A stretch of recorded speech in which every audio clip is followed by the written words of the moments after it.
El proyecto de reforma electoral que ha presentado el presidente Andrés Manuel López Obrador, pues parte de un análisis de unos 20 años más, quizá, de funcionamiento de los órganos electorales y también de funcionamiento del sistema de representación política.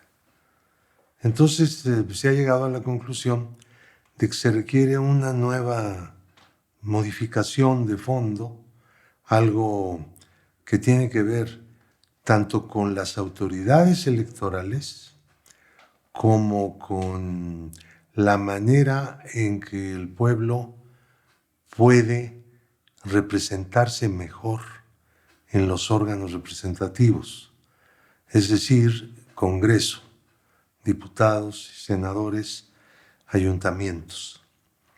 Entonces la reforma es bastante completa, parte de la idea de que durante muchos años los partidos políticos se pusieron de acuerdo entre ellos para nombrar a las autoridades electorales. Pero esta no fue la mejor solución porque con que algunos de ellos se pusieran de acuerdo, pues controlaban los órganos electorales. Y se trata de que ningún partido controle los órganos electorales, que el Tribunal Electoral y el órgano administrativo pues sean completamente imparciales, no tomen parte de la lucha política. Porque lo que tenemos ahora es que tanto el INE como el tribunal están del lado de la oposición. Antes estaban plenamente del lado del gobierno. Eso estaba muy mal, siempre lo criticamos. Ahora están en la oposición, pues también lo criticamos porque no es una solución. La solución es la imparcialidad. Entonces la forma de elegir sí resulta relevante, ¿no? Lo que está proponiendo López Obrador es que los poderes públicos hagan propuestas de candidatos y el pueblo vote en las urnas. ¿Qué candidatos son los que mejor pueden representar la posición de imparcialidad? No solo conocimiento, no se trata de eso. Se está tratando de ubicar el asunto en que los que están ahora en el INE y los que están en el Tribunal Electoral son los mayores conocedores y los eruditos en materia electoral. Eso no es así, pero supongamos que fuera. Ese no es el problema. El problema es que esa erudición pues no se convierta en parcialidad, no se use para dar la razón a algunos y quitársela a otros indebidamente, ¿no? Ese es el punto. Ahora, tenemos otro problema. Los órganos electorales de los estados, tanto administrativos, o sea, los institutos electorales, como los tribunales electorales locales, en realidad ya no tienen función. La Constitución fue reformada hace años para quitarles las funciones sustantivas, dárselas al INE y mientras que los tribunales locales, pues todo lo que resuelven se traslada por efecto de recursos presentados ante el Tribunal Electoral del Poder Judicial de la Federación. No tiene sentido seguir gastando miles de millones de pesos cada año de parte de los gobiernos de los estados, que podrían usar esos recursos para obras o para mejorar la infraestructura o la vida en general en sus entidades, de algo que no sirve, ¿no? El INE toma todas las decisiones, nombra a los integrantes de estos órganos administrativos, etcétera. O sea, hay que hacer lo que ya se había acordado por los propios partidos hace años y que no se cumplió, es decir, un solo sistema nacional de elecciones y caminar por ahí en mejores condiciones. Hay un elemento también que tiene que ver con el dinero, con los dineros públicos en las elecciones, y que es el financiamiento de los partidos. Los partidos reciben financiamiento público, lo cual es correcto con el propósito de evitar disparidades demasiado fuertes entre unos y otros, evitar que los partidos ricos pues, predominen sobre los pobres, ¿no? Entonces, el problema está en que no solamente se les da dinero para las campañas electorales, que es el acto democrático fundamental en el que participan. Es decir, se justifica plenamente que los partidos concurran a las elecciones en condiciones de menos desigualdad. Pero, ¿por qué financiarlos durante todos los días de todos los años? A eso se le llama financiamiento ordinario. Y el problema es que esto ha creado la formación de grupos burocráticos en los partidos. Ningún partido cobra cuotas a sus integrantes porque tiene subsidio público para aparatos que en realidad son bastante inservibles, ¿no? Los aparatos profesionales de los partidos. No digo que no debieran existir, pero sí podrían ser sostenidos por los propios miembros de los partidos, porque estos ya no sostienen nada. Ya vivimos una situación un poco artificial en el que los partidos políticos no son entidades ciudadanas, sino son una especie de organismos públicos, ¿no? Oficinas públicas. No deben ser así los partidos. Pero bueno, ahí hay un punto que sí conviene que sea muy discutido pues, en el seno de la sociedad mexicana, para preguntarles, bueno, ¿qué estás dispuesto a financiar? ¿Los procesos electorales o la vida cotidiana de los líderes de los partidos? Es una buena pregunta, ¿no? Entonces, las cosas, incluso de mayor fondo, tienen que ver con la representación del pueblo. Existen actualmente en la Cámara de Diputados 300 diputados de mayoría relativa, es decir, el país se divide en 300 distritos según la población que tienen, tratando de que sean más o menos iguales. Nunca se logra esto, claro. Hay algunos mucho más grandes que otros, pero de todas maneras parece imposible una igualdad completa, lo que ya de por sí genera una falta de equidad en la representación, porque los distritos grandes, los que tienen mayor número de electores, nombran a uno y los más chicos también a uno. Entonces ahí hay una desproporción. Pero bueno, dejando aparte eso, que no es lo más importante, lo que tenemos es que en los distritos electorales, excepcionalmente, un candidato tiene mayoría absoluta. Y aunque la tuviera, vamos a suponer que tuviera el 51%, y con eso ese partido o coalición ya tiene un diputado. Pero el resto de los partidos, que tienen 49, todos ellos, no tienen ninguno. O sea, que el 49% de los electores carece de representante y solo lo tiene el 51%, que normalmente no es el 51%, es menos y a veces mucho menos. Tenemos diputados que tienen menos del 40% de los votos, pero que fueron los candidatos más votados. Entonces resulta que él representa en la Cámara a la minoría, ese diputado.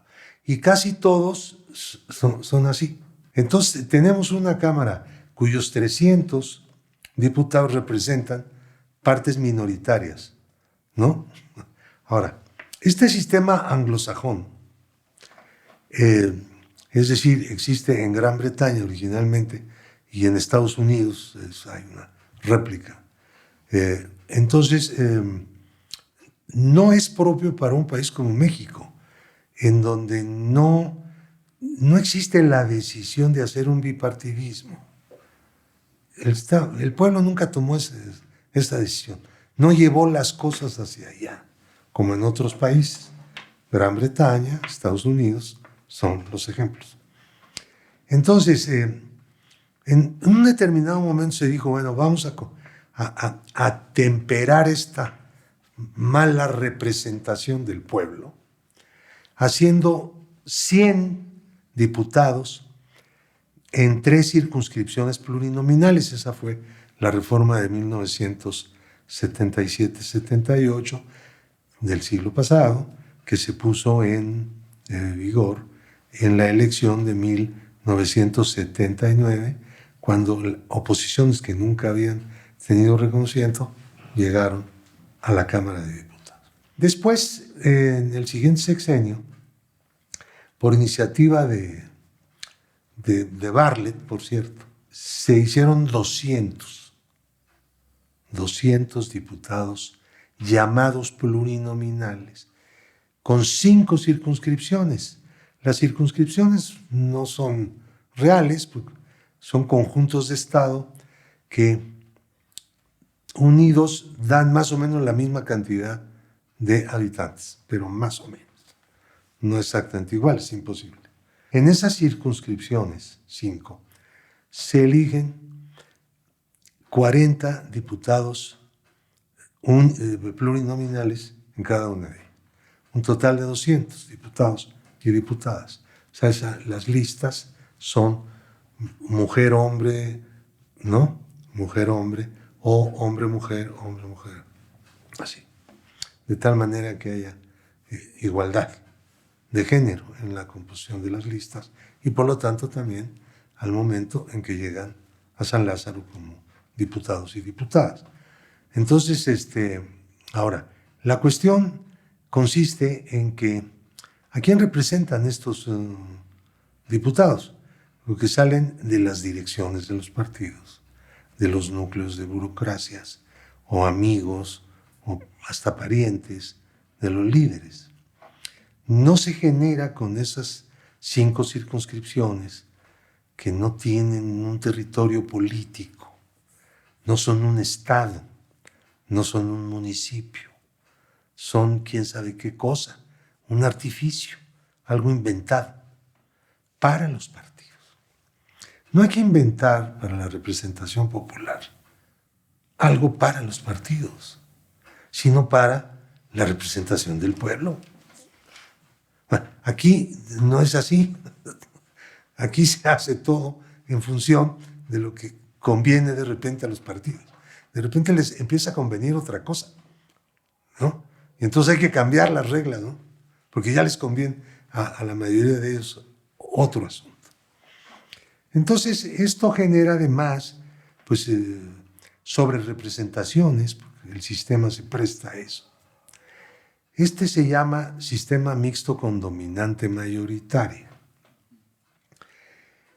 Bueno, fue en un momento determinado algo para temperar la falta de representación auténtica del sistema uninominal de 300 distritos. Pero llega un momento en que ya no, ya se crearon nuevos problemas a partir de esos plurinominales. Entonces, lo que se plantea por parte del presidente es: cada estado, según su población, tendrá derecho a tantos diputados, ¿no? Y diputadas, hasta llegar a 300, ¿no? Se aprovecharía para pasar de una cámara de 500, son demasiados por un país de 130 millones de habitantes, a una cámara de 300 diputados y diputadas, que es algo más práctico, mucho más razonable, digamos, y más barato también. La cuestión es que en cada estado cada partido presentaría su lista y los candidatos independientes también. Se organizarían como si fueran un partido, pero solo para una elección, cumpliendo con un requisito mínimo, y ya se registran para la elección nada más. Y cada partido también por su lado presenta su lista. Tendrán los partidos y las listas de candidatos independientes tantos diputados como corresponda a su votación. Si en un estado se van a elegir 10 diputados, pues el que tiene el 10% tiene un diputado. Ahora, a lo mejor un poco menos, porque luego, como no son enteros a la hora del reparto proporcional, siempre hay restos, ¿no? Con enteros, digamos, en un estado de 10 se pueden elegir 7, vamos a decir. Hay 7 enteros dentro de la votación del conjunto de las listas. Y esos 3 se le asignan a las listas por un sistema que se llama resto mayor. Este es el sistema proporcional que hay en muchísimos países del mundo y que funciona más o menos. Ahora, por primera vez, entonces, los independientes ya podrán participar no solamente como independientes en un distrito que ganas o pierdes, sino con una lista donde se van a elegir, digamos, una cantidad de diputados en cada estado. Porque actualmente se dijo que los independientes tienen derecho a participar en las elecciones. Pues sí, pero nada más en los uninominales. O sea, no ganan. Hay de vez en cuando alguien gana. En la última elección no ganó ninguno. Y así vamos a seguir, ¿no? Ahora, porque además hay coaliciones y los dejan afuera, ¿no?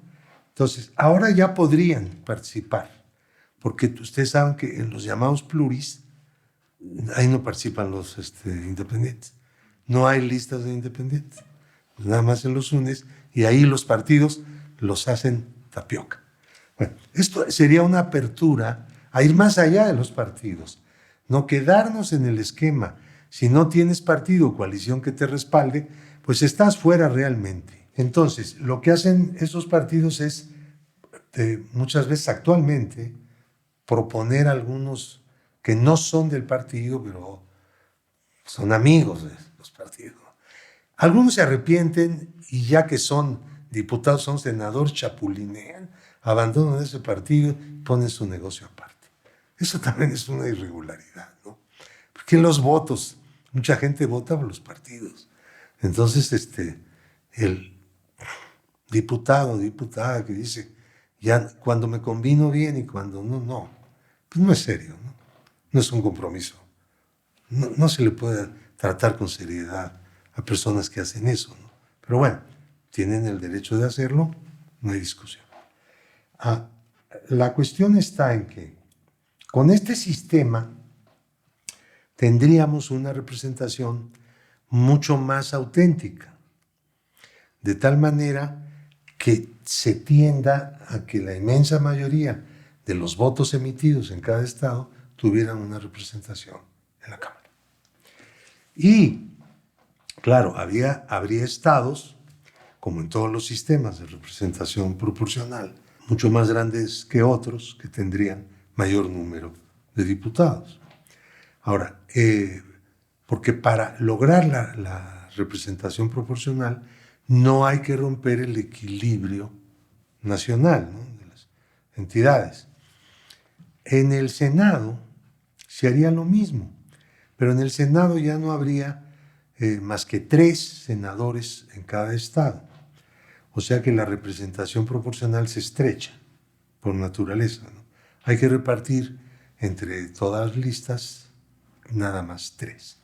Y como el principio de Senado es que ahí no hay diferencia entre estados, según la población, sino que es, digamos, la expresión del carácter federal de México, en el que cada estado es una entidad igual que los demás estados, desde el principio federal, y por lo tanto cada estado debe tener el mismo número, independientemente de su población.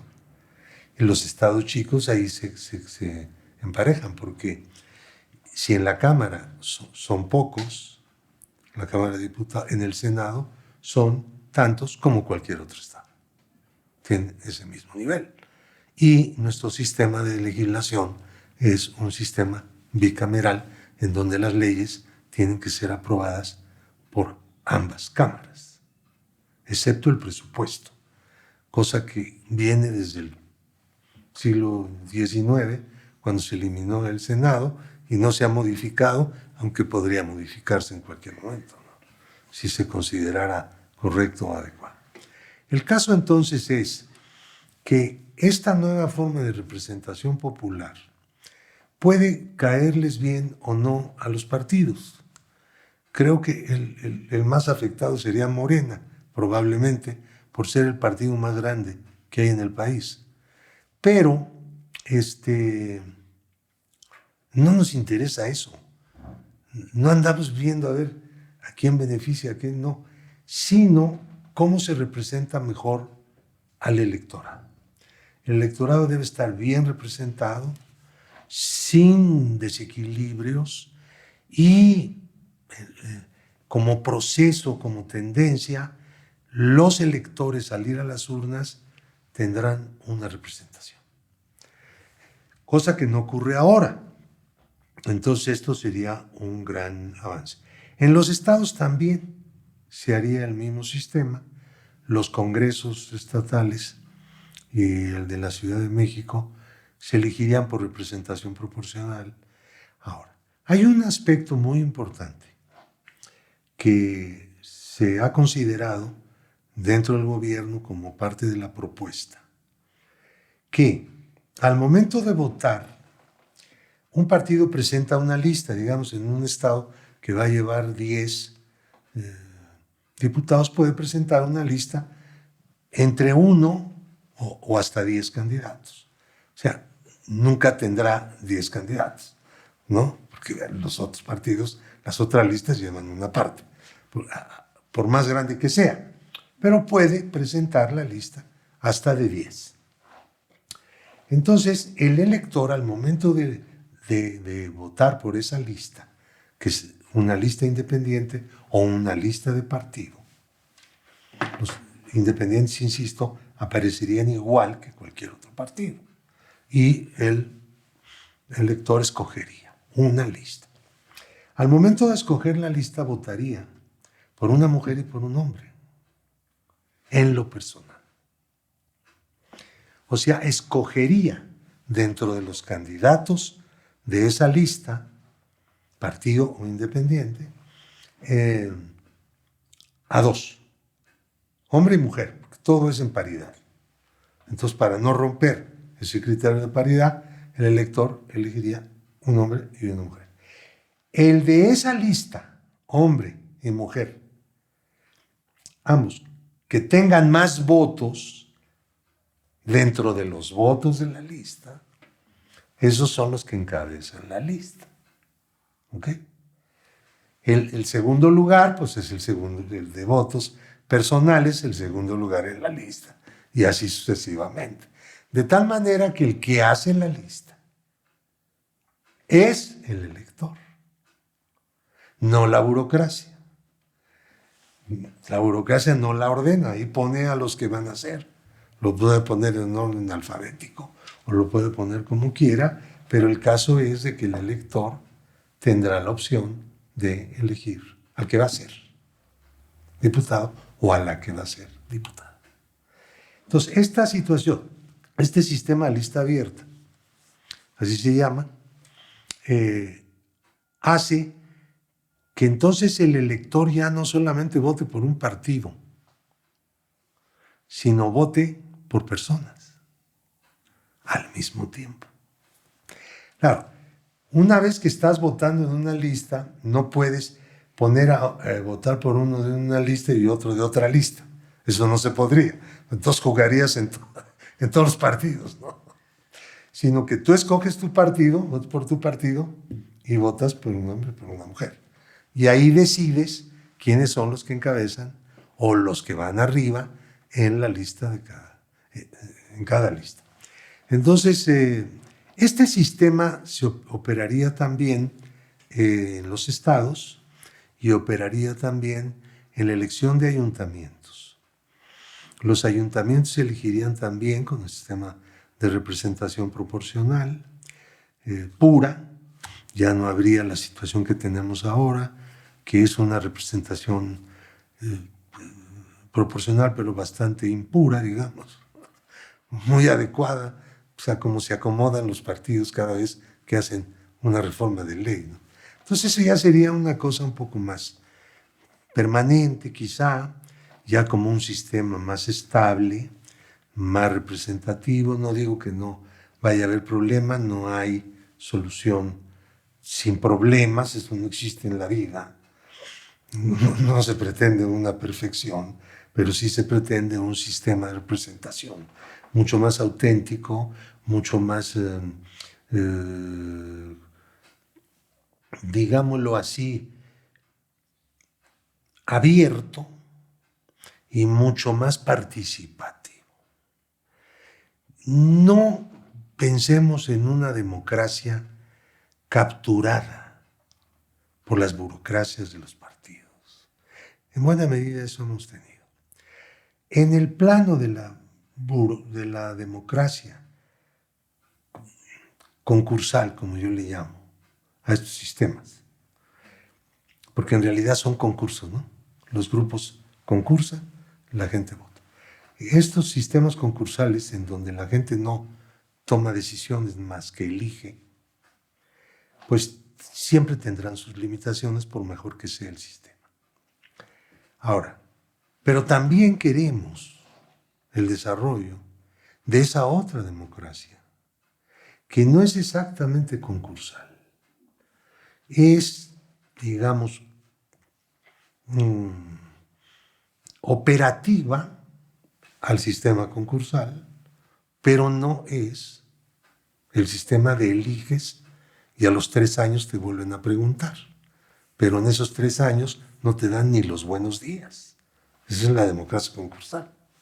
Acá ya no sería que no te dieran buenos días durante 3 años hasta la próxima elección, sino que es el sistema de las consultas, el sistema de la revocación del mandato de los poderes ejecutivos, es el sistema en el que el pueblo va haciendo su camino de toma de decisiones directamente. ¿Cuáles son esas decisiones? Las que el pueblo mismo va demandando que se tomen. Entonces te pido esta consulta y quiero que se vote y vamos a decidir entre todos qué es lo que se va a hacer frente a las distintas opciones que se presentan. O si se acepta algo o no se acepta, que es otra forma de consulta que también es completamente válida, funcional. Es ya el plano no solo de una democracia concursal, representativa, sino una democracia participativa directa. Que eso es lo que queremos impulsar también. Se han hecho muchas maniobras, ustedes saben, en el Congreso no hemos tenido mayoría de 2/3. Todas las reformas constitucionales han requerido la participación de otras fuerzas. Y al momento en que se revisó el sistema de consultas, se desligó la consulta del día de las elecciones, lo cual es muy malo porque para que una consulta sea válida se requiere un determinado porcentaje de participación popular. En este caso de México se establece en 40%. En México vota entre el 50 y el 55% del electorado en elecciones importantes. Entonces, es muy difícil que en una consulta tengamos más del 40%, por no decir casi imposible. Entonces, la consulta, como en California, por ejemplo, o en otros muchos estados de Estados Unidos, que son muy frecuentes, las consultas, debería hacerse el mismo día de la elección. En Estados Unidos no hay quórum. En Estados Unidos la mayoría decide en la consulta y se acabó. No se discuten esos temas. Pero en México no. Entonces nosotros insistimos en que se vuelva.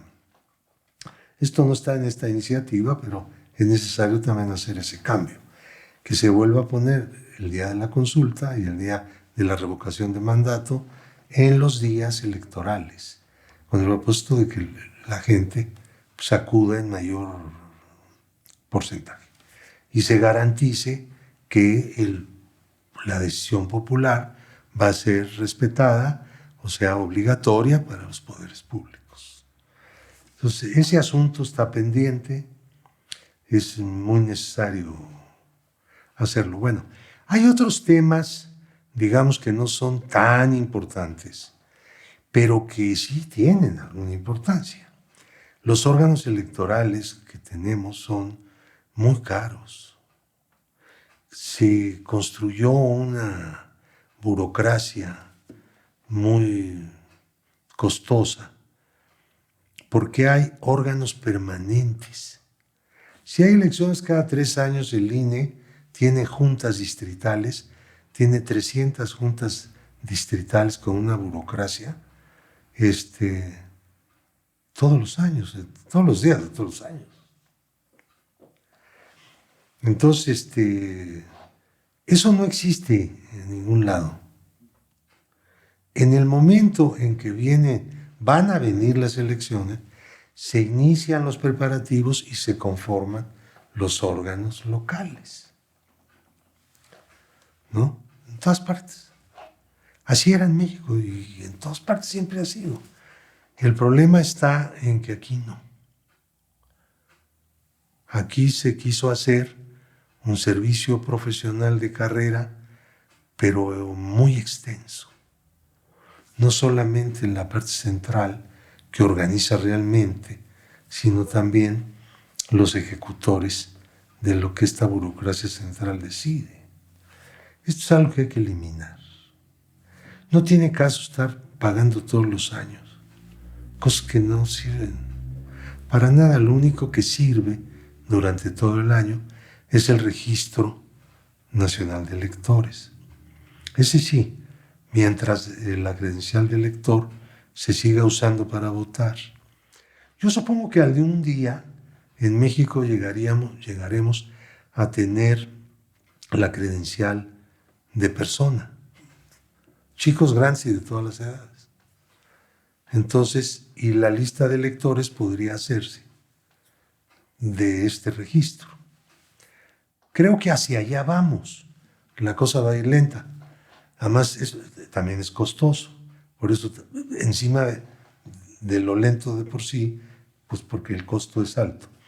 Entonces, y la credencial de elector, pues ya no va a ser de elector, ya va a haber una sola credencial que pudiera servir para votar, para identificarse en general, para todo. Y un poco más moderna, porque nuestra credencial de elector en este momento ya es obsoleta, ya es un instrumento del siglo XX, digamos. Ya no está en el nivel del siglo XXI. Si tú la pierdes, tienes que hacer el trámite nuevo de volverla a hacer. No hay una cosa de obtener un duplicado, ¿no?, de la credencial perdida. No hay manera de cancelar el uso de la credencial perdida si no sacas una nueva. En fin, son una manera de hacer credenciales muy propia del siglo XX. Pero ahorita ya tenemos una cibernética que nos permite hacer las cosas de otra manera y no se está utilizando a plenitud. También el registro mismo. El registro mismo es manual, ¿no?, en las unidades donde se procesan las credenciales. En fin, ya no estamos en esos tiempos, pero por lo pronto no tenemos otra credencial para votar más que la que tenemos. Yo repito, me imagino, esto no está en la iniciativa, que en el futuro vamos a mejorar todo esto. Y vamos a mejorar también todo lo que es el registro de las personas. No ciudadano, sino de personas desde que nacen. Y no solo ciudadanos mexicanos, sino también los extranjeros. tienen que estar en el mismo registro, aunque no tengan derecho de votar, ¿no? Ya para votar, pues ya es cierta otra condición que viene o vendría en la misma credencial de persona, ¿no? De edad y ciudadanía. Ahora, hay una serie de cosas que de una reforma como esta, tan importante, tan trascendental, tan de cosas de fondo, ayudarían mucho, como esto de los aparatos burocráticos grandísimos, que no tiene sentido mantenerlos como aparatos permanentes. Y otras cosas más que se ajustarían con posterioridad a la reforma constitucional. Vendría la reforma de las leyes secundarias para ponerlas en consonancia con lo nuevo que ha entrado a la Constitución, ¿no? Entonces, en cuanto al acceso de los partidos a radio y televisión, el tiempo se mantiene igual. Se ha dicho que queremos quitarles, eso no es cierto. Lo que hay que quitarle es tiempo de radio y televisión a las autoridades electorales. No tiene ningún sentido que un tribunal esté diciendo que existe, ¿no? Así oigo yo en el radio a veces un aviso de un tribunal electoral de la Ciudad de México, por ejemplo. Existimos, ciudadano, tómanos en cuenta. A ver, ¿qué se te ofrece? Son cosas que no tienen ningún sentido. Ni siquiera tiene sentido la existencia de ese tribunal, pues mucho menos sus spots, ¿no? Entonces, porque todas las cosas que resuelve van al Tribunal Federal. Todo pasa para allá. Entonces, estas cosas hay que verlas con un sentido práctico, sencillamente. Hay que tener autoridades imparciales, que no sean muy costosas, que sean austeras, que cumplan con su deber. Dicen que el INE cuesta mucho porque es muy eficiente. A ver, el INE nunca ha dado el día de la elección los resultados. A mí me da una pena, perdón que lo diga. No es malinchismo, pues es simplemente tomar nota de lo que pasa en el mundo. No vivir en un pequeño lugar sin darse cuenta de que el mundo existe. Estaba yo viendo elecciones en Colombia. En la noche de la elección tenían ya el 97% del resultado de una elección presidencial. Los candidatos habían admitido el resultado. El presidente de la República saliente pues había dicho: aquí ya se decidió, punto. Bueno, en México eso nunca ha pasado. Todos son encuestas, todo. El primer relevo presidencial que hubo en el año 2000, el presidente del IFE, entonces se llamaba, salió con una encuesta y dijo: esto es lo que nos dicen. Encuesta en el sentido de encuesta de resultados. No era encuesta de personas de salida, que le llaman, no. Sino hacen una muestra, digamos, una cantidad pequeña, pero representativa de secciones electorales. Entonces recogen el resultado de unas cuantas secciones, pero cuyo conjunto es representativo. Nunca han llegado al 100% de la muestra. Siempre se quedan como en el 80% de la muestra porque algo pasó, porque ya se les llegó la hora y ni siquiera pueden lograr la muestra completa. Entonces ya nos dicen, pero nos lo dan con un intervalo. Decir, a ver, tal partido entre el 15 y el 19. ¿Cómo? Sí. A ver, pero es un intervalo muy grande, ¿no? El otro igual, así. Si hay una elección cerrada, bueno, pues no sabemos ni qué pasó. ¿Entiendes? que pasa es que en la última elección presidencial, pues era muy grande la diferencia. El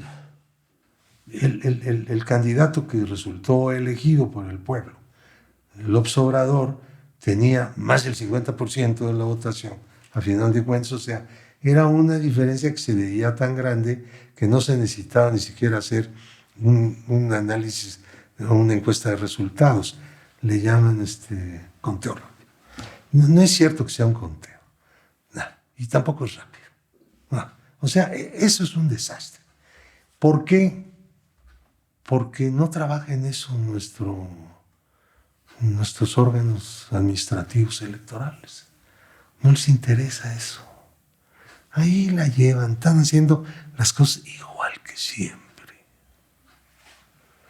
Ni siquiera tienen la menor autocrítica o el menor interés de que las cosas sean mucho más razonables, ¿no? No sé, se les dio una majestad que no tenía por qué, ¿no? Hacerlo. Y ahora se meten en todo, quieren incluso regular la libertad de difusión. ¿Entiendes? Sí, ya ni siquiera de difusión. La más elemental, libertad de expresión. Ya no de difundirlo a través de medios, lo que se dice, sino de decirlo en nada más pararse en un parque, subirse al estilo inglés, a echar discursos para ver quién te oye. Si haces eso, pero eres una persona que los medios señalan como posible candidato a gobernador, a presidente municipal, a presidente de la República, a diputado, a lo que sea, no, ya, acto anticipado de campaña. Bueno, ya tenemos un órgano electoral que se ha convertido en los hechos, es como darle alas a los alacranes, en un regulador del ejercicio de la libertad de expresión del artículo 6 de la Constitución y de la libertad de difusión de las ideas que está en el artículo 7 de la misma Constitución. Ya tenemos eso. ¿Y quién nos nombró para eso? Tenemos un serio problema con unas autoridades electorales que se han propasado con la conveniencia de varios partidos, se han inscrito programática y políticamente en la oposición, como antes se inscribían del lado del poder. Y luego todavía algunos del INE dicen que la democracia está en peligro. Yo diría que más en peligro las libertades que ellos están persiguiendo, que están prohibiendo. Eso sí, eso ya no es un peligro, ya lo están haciendo. Nunca han dicho, nunca han presentado a un periodista profesional que diga: estoy siendo perseguido, estoy siendo acosado, estoy siendo amenazado por el gobierno federal. Nunca. Entonces, ¿de dónde sacan esas cosas que andan diciendo? Pues es una campaña de difamación, de desorientación. No tiene otro propósito. Bueno, pero hay que darle la palabra a la gente. Para eso hay elecciones y consultas. Yo pienso que hay que organizar a la gente, a organizarnos nosotros, no organizar a la gente, organizarnos nosotros como gente que somos y empezar a convocar, llenar las plazas para exigir que se respeten la libertad de expresión y la libertad de difusión de las ideas.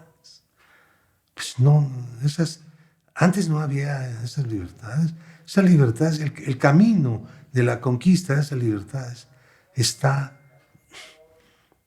manchada de sangre de muchísima gente. Mucha gente perdió la libertad también luchando por esas libertades. Yo veo ahora que cualquiera que tiene un título de un órgano autónomo, que ni siquiera fue elegido por el pueblo, sino producto de unos acuerdos entre los políticos, entre las burocracias de los partidos, nos venga a tratar de imponer límites inconstitucionales de esas libertades. Bueno, esas libertades están en la lista de derechos humanos, ¿eh? Y no es un asunto electoral. Ellos dicen que es un asunto electoral. Decir cualquier cosa, ir a cualquier meeting, no es un asunto de ejercicio de la libertad de reunión, de la libertad de expresión ahí.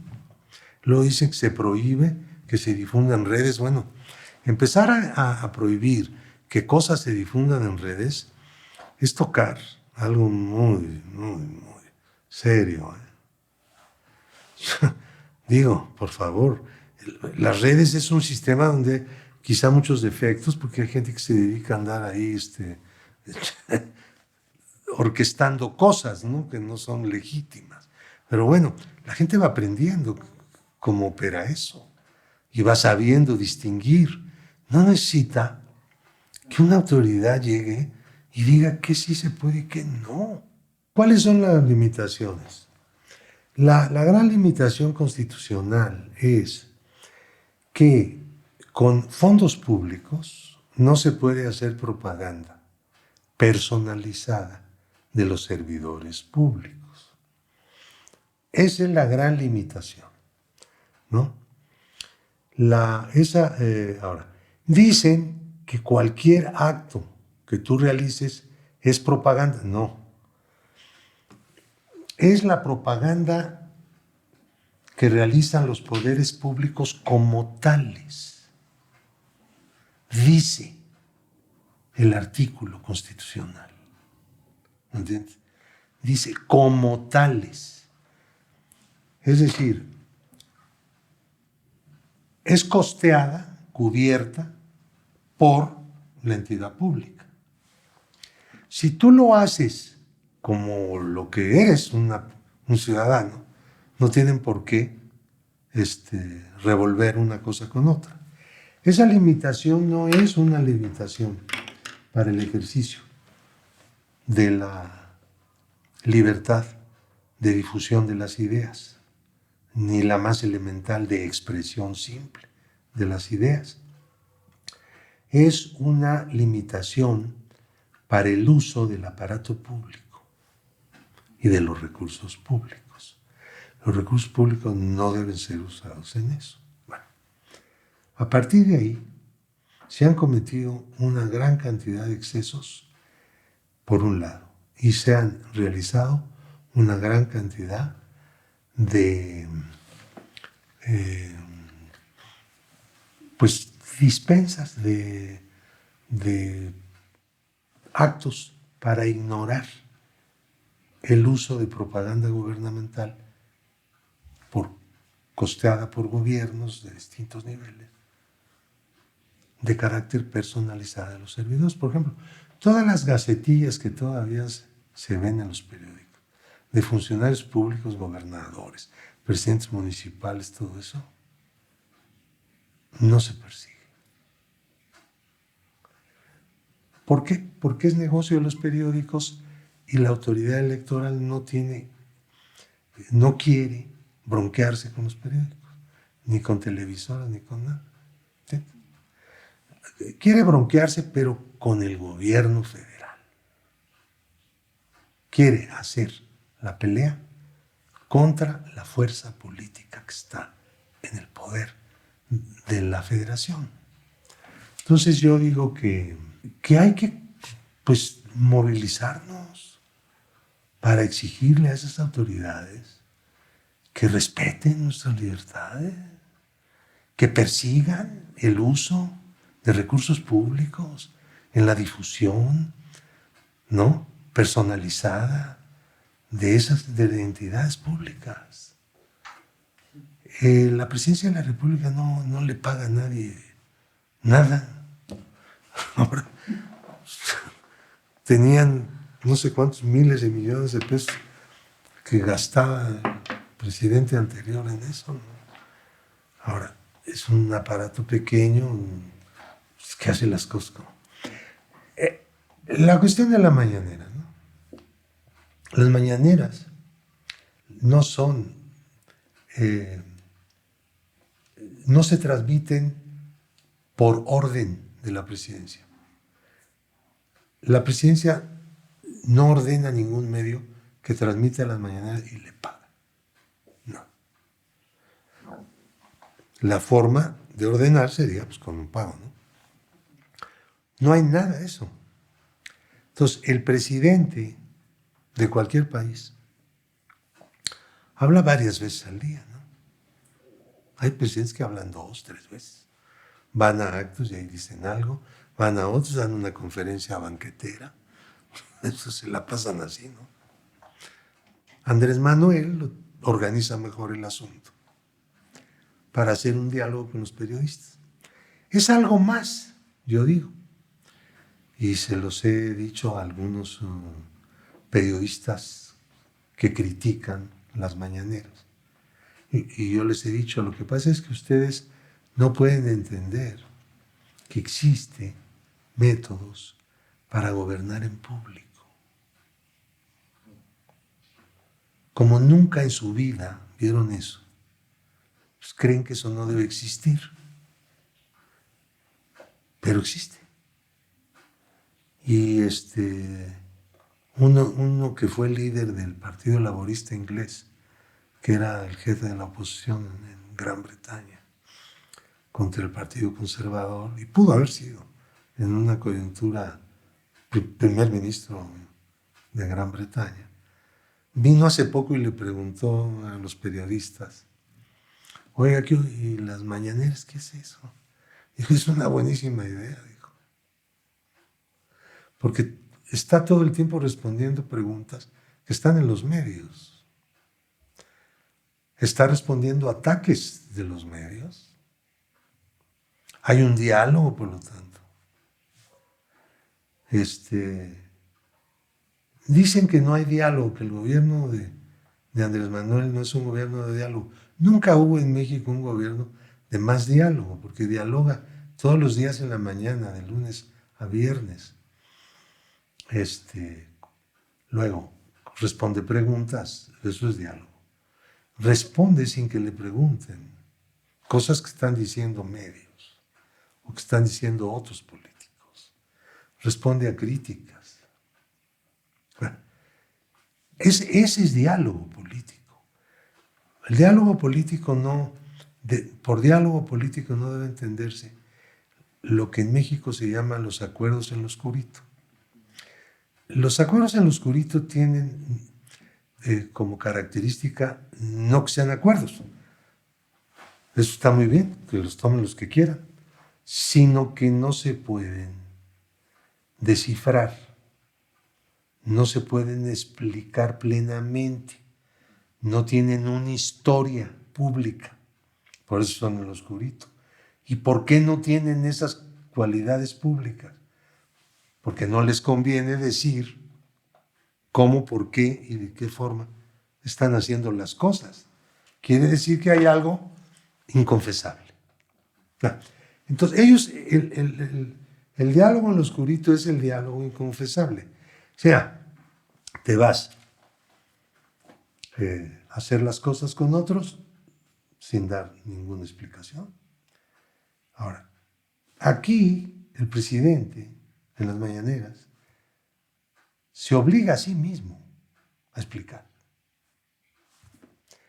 Cuando explica mal, tiene que volver a explicar, corregirse a sí mismo él. ¿No? ¿Por qué? Porque ya le contestaron. Pues eso se llama diálogo. Pues ahora, diálogo no es nada más con los amigos, ¿no? Sí. Ese es un diálogo a todo dar. Pero acá no están los amigos, sino que además están los temas de los adversarios. La parte indirecta es tan diálogo como cualquier otro, ¿no? Porque el otro le va a contestar desde su trinchera, desde la posición en la que está, ¿no? Etcétera, ¿no? Entonces yo no sé, pero como se tocan en las mañaneras muchos asuntos del mayor interés nacional y no solamente las discusiones y los ataques, y la respuesta a los ataques, claro. Entonces, es una forma también, yo digo, de gobernar en público. Pues si le dicen, a ver, ¿cuánto petróleo se va a producir en Dos Bocas? ¿Y por qué? ¿Cuánto petróleo se va a refinar, perdón? ¿Cuánta gasolina, cuánto diésel se va a producir? Bueno, pues él dice tanto más cuánto y hace las cuentas. Bueno, pues es una manera de estar gobernando. Ahora he tomado la decisión, dice de repente el presidente, que vamos a hacer esto y esto y esto otro. Bueno, una manera de estar gobernando en público. Pues yo prefiero 1000 veces eso a las oscuridades del poder, ¿no? Bueno, yo no puedo hablar ahorita. No, entiendo. De lo de la web. Aquí estamos hablando del proyecto de reforma electoral del presidente en el que yo participé dentro de un grupo encabezado por el propio presidente, naturalmente. Bueno, ahí está nuestra propuesta electoral, la propuesta de López Obrador, y la propuesta que está a discusión. No olvidemos que está a discusión. No hay la pretensión de que tiene que ser todo en todos sus aspectos, ni mucho menos. Está a discusión, pero a discusión verdadera, no a discusión ficticia. Hay personas que, estando incluso en órganos electorales, sencillamente dicen que no debe haber ninguna reforma de nada, porque vivimos en el mejor de los mundos posibles. Pues sí, ellos viven, porque además ganan más que el presidente, violando la Constitución. Ahí la dejo.